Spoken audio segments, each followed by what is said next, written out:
ठीक आहे, ठीक आहे, नका बोलूस माझ्या संग. पर आता तरी तू इथून निघून जा.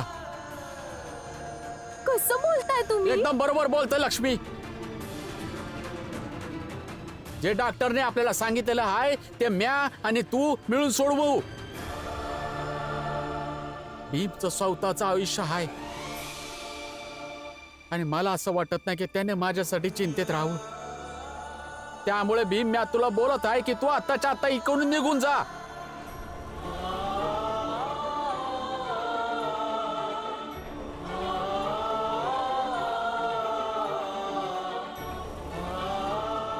मी खरंच जाऊ इथून आनंदादा? भीम, जर तू मला 10 वेळा विचारलं तरी माझं उत्तर एकच असेल. काही इतर निघून जा.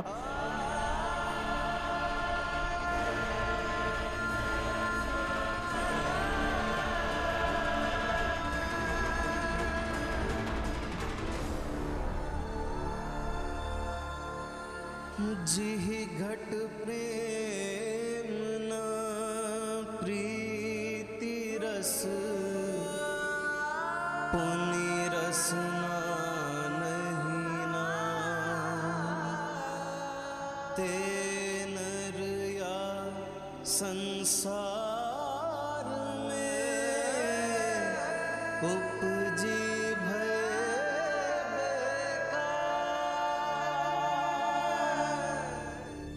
थांबवा ना त्यांना. थांबवा. डॉक्टरने सांगितलं जर माझा उपचार नाही झाला तर मी मरून जाईन.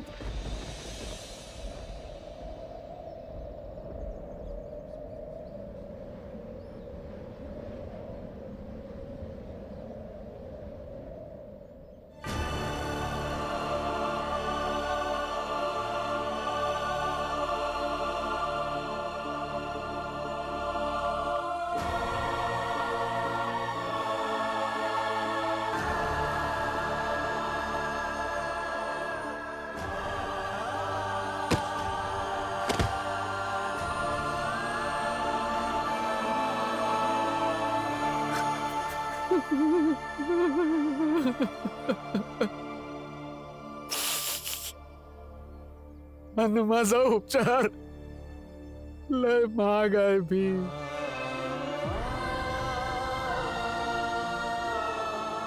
वय भीम, मी तुझ्या पासनं लपवलं नाही सांगू शकलो कारण घरात आधीच पैशांची तंगी चालू आहे आणि वरनं बाबा, रमा, आत्या, समजांचा खर्च. अरे मला नव्हतं वाटत की या समजामध्ये तुला माझ्याबद्दल माहीत पडावं आणि या समजाच्या मध्ये तूच माझ्यासाठी काय बी केलं असतं तर आई तुला भांडली असती, वरडली असती.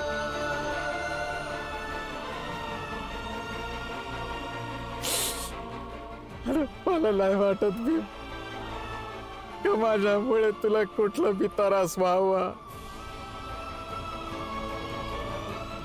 त्यामुळे मी पकसतो.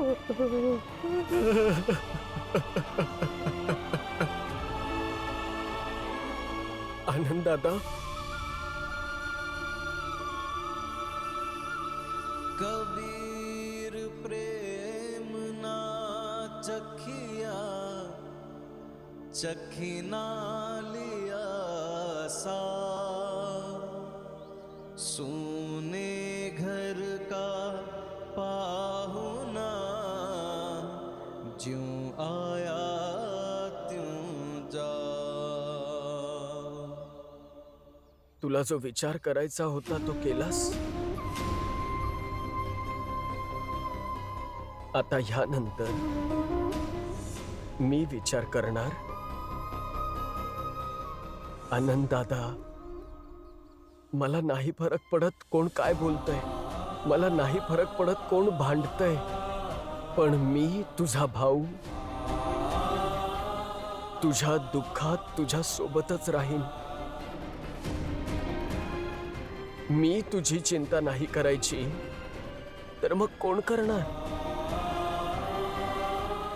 त्यामुळे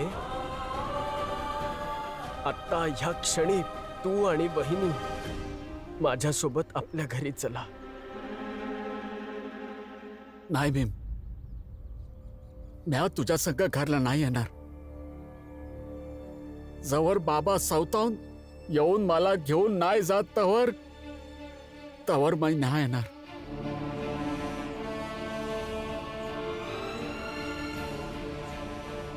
बस फक्त माझं एवढं ऐक भीम, ऐक. वय भीमभाऊ, ही एवढी गोष्ट ऐका.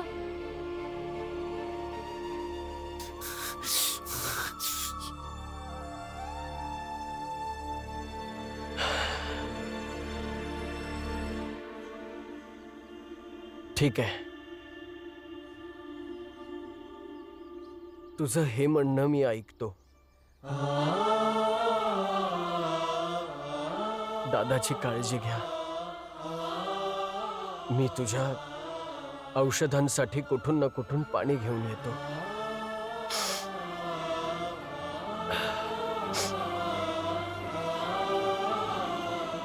मग कुठून बी आणून देत, पाणी तर नक्कीच आणणार. आणि आनंद दादांना औषध बी दिलं जाईल.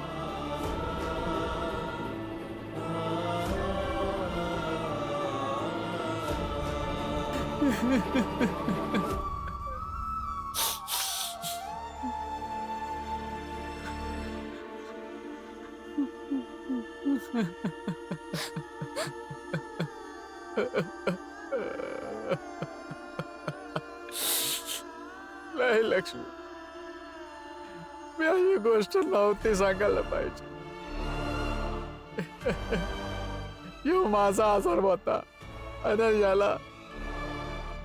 याला आपण सोडवायचं वाटलं. आता माझ्यामुळे समधी काळजी करणार. आणि मला असं अजिबात नव्हतं वाटत.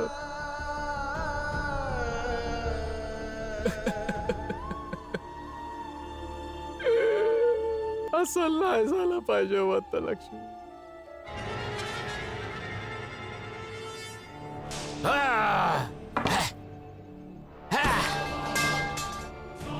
हे चांगलं नाही झालं, अजिबात चांगलं नाही झालं. एवढ्या परिश्रमानंतर देखील मी भीमराव आणि त्याच्या चाळीतल्या कोणत्याच व्यक्तीला स्पर्श देखील नाही करू शकलो. आणि शेवटच्या क्षणी त्या शोभाच्या मुलाने, दीपकने सर्व खेळ उद्ध्वस्त केला.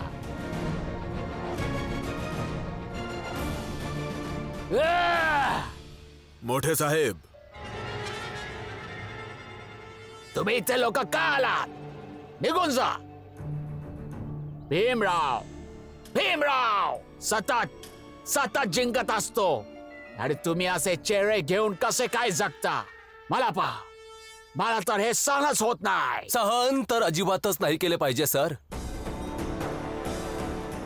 भीम कडून मिळालेला पराजय सहन केलाच नाही पाहिजे सर.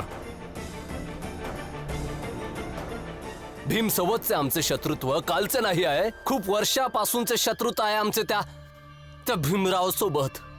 वर्षानुवर्ष आम्ही त्याच्याशी झुंजत आलो आहे, हरलो सुद्धा आहोत, परंतु कधीच हार मानलेली नाहीये. ना पराजय पत्करलेला आहे, ना चेहरा लपवला आहे, नाही कुठे पळून गेलो आहोत. आणि तुम्हाला एकदा पराजय मिळाला आणि तुमची तडफड होते. होय तर मग काय करू? सहन होत नाही. मोठे साहेब, आम्ही आमचं हे तोंड घेऊन यासाठी फिरतो कारण आम्ही कधी हार पत्करत नाही आणि हार हरणाऱ्याची होत नाही. हरतो तोच जो हरल्यानंतरही जिंकण्याच्या उद्देशाने लढाई लढणं सोडून देतो. आणि आम्ही आतापर्यंत आमची लढाई सोडली नाही. आमची लढाई चालूच आहे. मोठे साहेब, तुम्ही लोक तर शासनात आहात. त्या भीमरावच्या चाळीपैकी कोणीही पाण्याचा माठ घेऊन पाणी भरायला जाईल तर तुमच्या शासनापैकी कोणीही व्यक्ती त्यांच्या रस्त्यात शेकडो काटे पेरू शकतो. आणि भीमरावच्या चाळीतल्या कोणाही एका व्यक्तीला जर काटा टोचला तर त्याचा त्रास भीमरावला होईल. आणि भीमरावला त्रास होण्याचा अर्थ आहे आपण हरलो याचा बदला. तसं बरोबर बोललात, बरोबर बोललात प्रचंड देव. पराजय झाल्याच्या नंतर शोक साजरा करण्याची वेळ नाही, तर हल्ला करण्याची वेळ आहे. निघ भीमराव, निघ, निघ पाणी भरायला. आपण मार्गात भेटू आणि माठांसोबत तुझी जिद्द पण तोडून नाही टाकली तर माझं नाव डेव्हिड नाही लावणार. आणि ना मी प्रचंड देव. आणि ना मी नरोत्तम जोशी.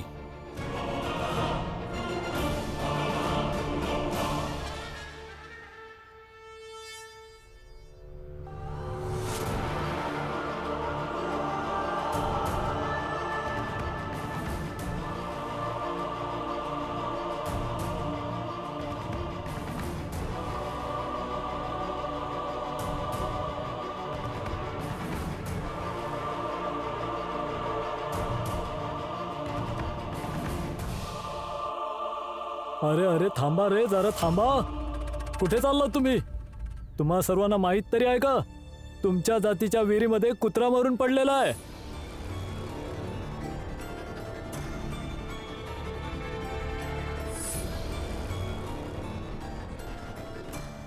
आम्हासनी माहित आहे.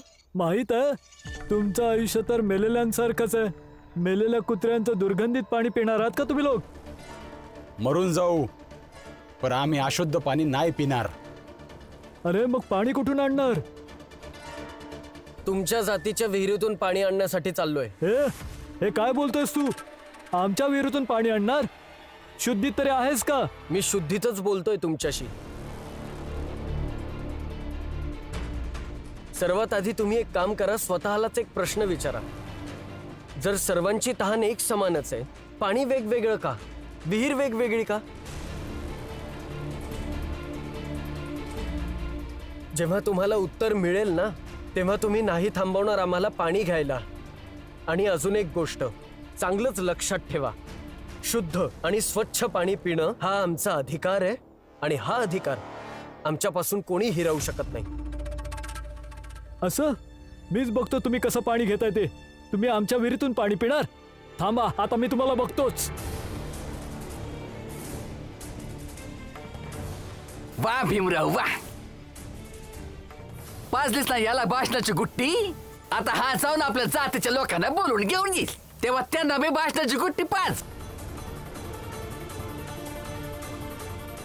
अरे अरे मी अजून बी हे बोलत आहे की आपल्या जातवारांची दुसरी हिर इथनं 10 मैलाच्या अंतरावर आहे, तर तिथं जाऊन पाणी आणूया का? ए, तू जा 10 मैल पाणी आणायला, आम्ही नाही येणार. आम्ही तर तिथनच पाणी आणणार जिथलं भीमराव सांगल. रामजी, अरे आपल्या मुलाला समजाव की त्यानं मोठ्या जातीच्या लोकांना उकसवू नये.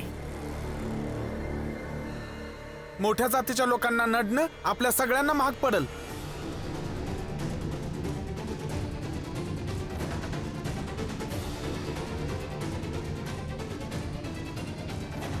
जनार्दन भाऊ, भांडण करण्यापरीस हे बरोबर आहे. तुम्हीच तिकडे जाऊन पाणी भरून या. आणि हितेश भाऊ, तुम्ही तुमच्या त्या डेव्हिडकडेच का नाही जात? जावा आणि तिथं विनंती करा, तर काय माहित ते तुम्हासनी पाणी बी देईल. ए हितेश, जोकू, जनार्दन, विचार करा तुम्हासनी काय करायचं आहे. आम्ही तर चाललोय पाणी आणायला. चला रे समधी, चला. वय वय, मला तर गेलंच पाहिजे भीम संग. नाही गेले तर माझा नवरा माझ्यावर रागावणार नाही. चला.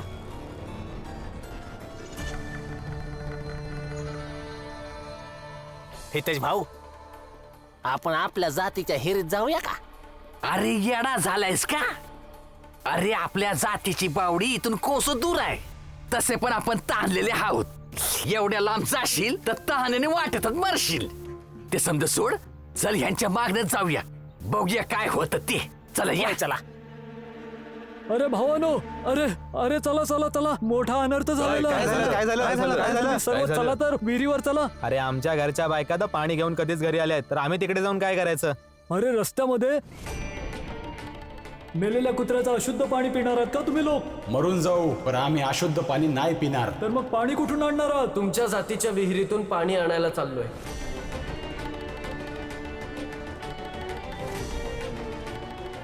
शुद्ध आणि स्वच्छ पाणी पिणं हा आमचा अधिकार आहे आणि हा अधिकार आमच्यापासून कोणी हिरावू शकत नाही. त्यामुळे विहीर वाचवण्याची जबाबदारी आपली आहे.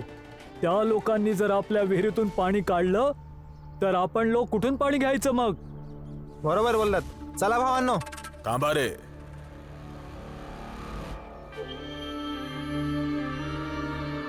प्रचंड देवजी, हे काय? आपण असताना देखील आपल्या जातीतले बांधव एवढे चिंतेत? नाही बांधवांनो, तुमची काय अडचण आहे ते आम्हाला सांगा. आम्ही आमची विहीर त्या खालच्या जातीतल्या लोकांपासून वाचवायला चाललोय. खालच्या जातीच्यांच्याकडून आपली विहीर. नरोत्तम, आता अशी परिस्थिती आली की आपल्याला त्या खालच्या जातीच्यांपासून आपली विहीर वाचवावी लागते. डोकं फिरलंय तुम्हा सगळ्यांचं. निम्न स्तराचे विचार झाले तुम्हा लोकांचे. अगदी बरोबर बोलत आहेत प्रचंड देवजी. तुम्हा सर्वांचे तुच्छ विचार आहेत. असे दिवस आले की आम्ही उच्च जातीचे लोक त्या खालच्या जातीच्या लोकांपासून आपल्या विहिरीचे संरक्षण करणार. बोला शी. बघा, जेव्हा उद्देश छोटा असतो ना तेव्हा प्रयत्नही तेवढेच छोटे असतात. पण जेव्हा उद्देश मोठा असेल तेव्हा तेच प्रयत्न ताकदवान होऊन परिणाम देतात. कळलं? आम्हाला काही समजलं नाही. मी समजावतो आणि समजून घेण्याचा प्रयत्न करा. ते अस्पृश्य जातीचे लोक आता दिवसेंदिवस बेशिस्त होत चालले आहेत. त्यांचे धैर्य वाढतच चालले आहे. तर विचार करा, ते अस्पृश्य जातीचे लोक आज इतके बेशिस्त झाले आहेत की आपल्या विहिरीचे पाणी आणण्यासाठी पोहोचले. ते योग्यरित्या हे जाणतात की जर त्यांनी आपल्या विहिरीला स्पर्श केला तर आपली विहीर अपवित्र होऊन जाईल. आपण तिथले पाणी नाही आणू शकणार आणि आपण सगळे तहानलेलेच राहू. परंतु तरी देखील हा विचार त्यांच्या मनात आला. असे बेशिस्त वागण्याबद्दल त्यांनी जर विचार केला तर आपण काय कराल? आपण त्यांना शिक्षा देणारच आहोत. त्यांच्या बेशिस्तपणासाठी, त्यांच्या या धैर्यासाठी त्यांना दंड दिला जाईल. बांधवांनो, आज आपल्याला त्यांना त्यांच्या बेशिस्तपणासाठी शिक्षा दिलीच पाहिजे. अरे आपण उच्च जातीचे लोक आहोत. आपला गौरव गगनाच्या परे आहे की नाही? तर बस,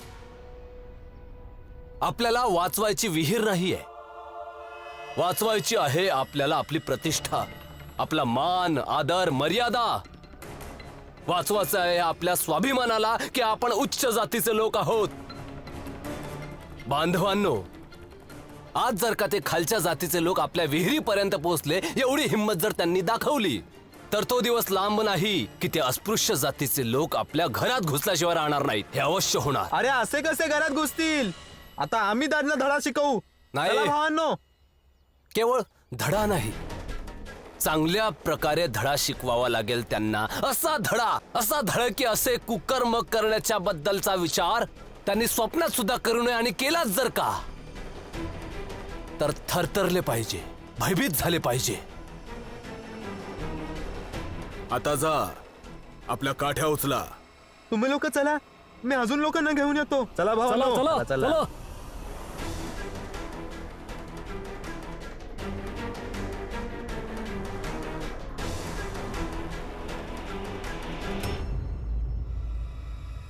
आता ये भीमराव, साताऱ्यात तर तू पाण्याची लढाई लढून जिंकला होतास, पण आता तू विसरलायस की ही मुंबई आहे आणि या मुंबईमध्ये आम्ही आहोत. इथे तर तू जिंकूच शकत नाही.